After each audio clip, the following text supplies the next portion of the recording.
ನಮಸ್ಕಾರ ಗೆಳೆಯರೆ, ಇವತ್ತಿನ ವಿಡಿಯೋದಲ್ಲಿ ನಿಮಗೆ ಒಂದು ಮ್ಯಾಜಿಕ್ ಟ್ರಿಕ್ ನ ಹೇಳ್ಕೊಡ್ತಿದ್ದೀನಿ ಎಕ್ಸೆಲ್ ಅಲ್ಲಿ.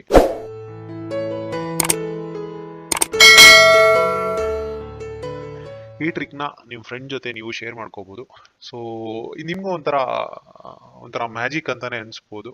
ಸೊ ಇಲ್ಲೇನಪ್ಪಾ ಅಂದ್ರೆ ಈ ಸೆಲ್ ಅಲ್ಲಿ ಡೇಟಾ ಆಗಿರುತ್ತೆ. ನಾನು ಈ ಫೈಲ್ ನ ಪ್ರೊಟೆಕ್ಟ್ ಮಾಡ್ದೇನೆ ಇಲ್ಲಿ ಏನಿದೆ ಅನ್ನೋದನ್ನ ಹೈಡ್ ಮಾಡ್ಬೋದು. ಇನ್ ಕೇಸ್ ನಾನು ಇಲ್ಲೇನಾದ್ರೂ ಹಿಂಗೆ ಹೈಡ್ ಮಾಡಿದ್ರೆ ಗೊತ್ತಾಗತ್ತೆ ಏನೋ ಮುಚ್ಚಿದಾನಪ್ಪ, ಈ ಡಿ ಇಂದ ಎಂವರೆಗೂ ಏನೋ ಆಗ್ಬಿಟ್ಟಿದೆ ಅಂತ. ಆದ್ರೆ ಈ ಆಪ್ಷನ್ ನ ಯೂಸ್ ಮಾಡಿದ್ರೆ ಇಲ್ಲಿ ಡೇಟಾ ಟೈಪ್ ಆಗಿದ್ರು ಕೂಡ ನಿಮ್ಗೆ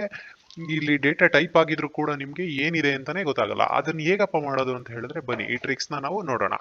ನೀವು ಮೊದಲನೇದಾಗಿ ಏನ್ ಮಾಡ್ಬೇಕಾಗತ್ತೆ, ಇಲ್ಲಿ ಲೆಫ್ಟ್ ಸೈಡ್ ಅಲ್ಲಿ ಒಂದು ಎ ಮೇಲೆ ಮತ್ತೆ ಎ ಪಕ್ಕದಲ್ಲಿ ಒಂದು ಮೇಲ್ಗಡೆ ಒಂದು ಇದೆಯಲ್ಲ, ಇದನ್ನ ಸೆಲೆಕ್ಟ್ ಮಾಡ್ಕೊಂಡು ಇಲ್ಲೊಂದು ಕಾಲಮ್ ಕಾಣಿಸಿದೆಯಲ್ಲ, ಫಸ್ಟ್ ರೋಲ್ ರೈಟ್ ಕ್ಲಿಕ್ ಮಾಡಿ ಫಾರ್ಮ್ಯಾಟ್ ಸೆಲ್ಸ್ಗೆ ಹೋಗಿ ಇಲ್ಲಿ ಕಸ್ಟಮ್ ಅಂತ ಒಂದು ಆಪ್ಷನ್ ಇದೆಯಲ್ವಾ, ಈ ಆಪ್ಷನ್ ಅಲ್ಲಿ ಇಲ್ಲಿ ಜನರಲ್ ಅಂತ ಇರೋದನ್ನ ನೀವು ತ್ರೀ ಟೈಮ್ ಕೋಲನ್ ನ ಪ್ರೆಸ್ ಮಾಡಿದ್ರೆ, ನೀವು ಎಂಟರ್ ಮಾಡಿದ್ರೆ ನೋಡಿ ಈ ಶೀಟ್ ಅಲ್ಲಿ ಡೇಟಾ ಇದ್ರೂ ಕೂಡ ಬ್ಲಾಂಕೇ ಇರುತ್ತೆ. ನೀವು ಸೇವ್ ಮಾಡೋದ್ರೂ ಯಾರೇ ಬಂದು ಓಪನ್ ಮಾಡಿದ್ರು ಏನು ಇಲ್ಲ ಅಂತ ಅನ್ಕೊಂಡು ಸುಮ್ಮನೆ ಆಗ್ತಾರೆ. ಆಕ್ಚುಲ್ ಆಗಿ ಈ ಸೆಲ್ ಅಲ್ಲಿ ಪ್ರತಿಯೊಂದು ಸೆಲ್ ಅಲ್ಲೂ ಡೇಟಾ ಇರುತ್ತೆ, ಬಟ್ ಓಪನ್ ಮಾಡಿದ ತಕ್ಷಣ ಕಾಣಿಸಲ್ಲ.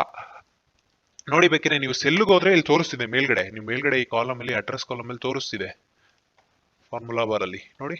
ಬಟ್ ಇಲ್ಲಿ ಏನು ಕಾಣಿಸಲ್ಲ. ಯಾರೇ ಓಪನ್ ಮಾಡಿದ್ರು ನೀವೇನಾದ್ರೂ ಡೇಟಾ ಸೆಕ್ಯೂರ್ ಮಾಡಬೇಕು ಈ ತರ ಮಾಡ್ಕೊಂಡ್ರೆ ಓಪನ್ ಮಾಡಿದ ತಕ್ಷಣ ಏನೋ ಒಂದು ಡೇಟಾ ಇಟ್ಟಿರ್ತೀರಾ, ಯಾರಿಗೂ ಗೊತ್ತಾಗೋದೇ ಇಲ್ಲ. ಸೊ ಮತ್ತೆ ನೀವು ಅದನ್ನ ವಾಪಸ್ ತರಬೇಕು ಅಂದ್ರೆ ಏನ್ ಮಾಡ್ಬೇಕು, ಮತ್ತೆ ಇಲ್ಲಿ ಕ್ಲಿಕ್ ಮಾಡಿ ರೈಟ್ ಕ್ಲಿಕ್ ಮಾಡಿ ಇಲ್ಲಿ ಫಾರ್ಮ್ಯಾಟ್ ಸೆಲ್ಸ್ಗೆ ಹೋಗಿ ಇಲ್ಲಿ ಕಸ್ಟಮ್ ಅನ್ನೋ ಆಪ್ಷನ್ ಅಲ್ಲಿ ಈ 3 ಕೋಲನ್ ಏನಿದೆ ಅದನ್ನ ರಿಮೂವ್ ಮಾಡಿದ್ರೆ ಮತ್ತೆ ಈ ಡೇಟಾ ಬಂದ್ಬಿಡುತ್ತೆ. ಸೊ ನೀವೇನಾದ್ರೂ ಡೇಟಾ ಯೂಸ್ಫುಲ್ ಡೇಟಾ ಇಟ್ಟಿದ್ರೆ ಈ ತರ ಪ್ರೊಟೆಕ್ಟ್ ಕೂಡ ಮಾಡ್ಬೋದಲ್ವಾ. ನೀವು ಲಾಕ್ ಆಪ್ಷನ್ ಮಾತ್ರ ಗೊತ್ತಿತ್ತು, ಈ ಆಪ್ಷನ್ ನಿಮ್ಗೆ ಗೊತ್ತಿಲ್ಲ ಅಂತ ಹೇಳಿದ್ರೆ ಒಂದು ಲೈಕ್ ಅನ್ನ ಪ್ರೆಸ್ ಮಾಡಿ, ಕಮೆಂಟ್ ಅನ್ನ ಮಾಡಿ, ಏನಾದ್ರೂ ಡೌಟ್ಸ್ ಇದ್ರೆ ನಾವು ಕ್ಲಾರಿಫೈ ಮಾಡ್ತೀವಿ. ಧನ್ಯವಾದಗಳು. ಹೆಚ್ಚಿನ ವಿಡಿಯೋಗಳಿಗಾಗಿ ನಮ್ಮ ವಾಹಿನಿ ಟಿವಿಯನ್ನ ಸಬ್ಸ್ಕ್ರೈಬ್ ಮಾಡಿ ಹಾಗೂ ನಮ್ಮ ಎಲ್ಲ ಅಪ್ಡೇಟ್ಗಾಗಿ ಬೆಲ್ ಐಕಾನ್ ಅನ್ನ ಒತ್ತಿ. ಧನ್ಯವಾದಗಳು.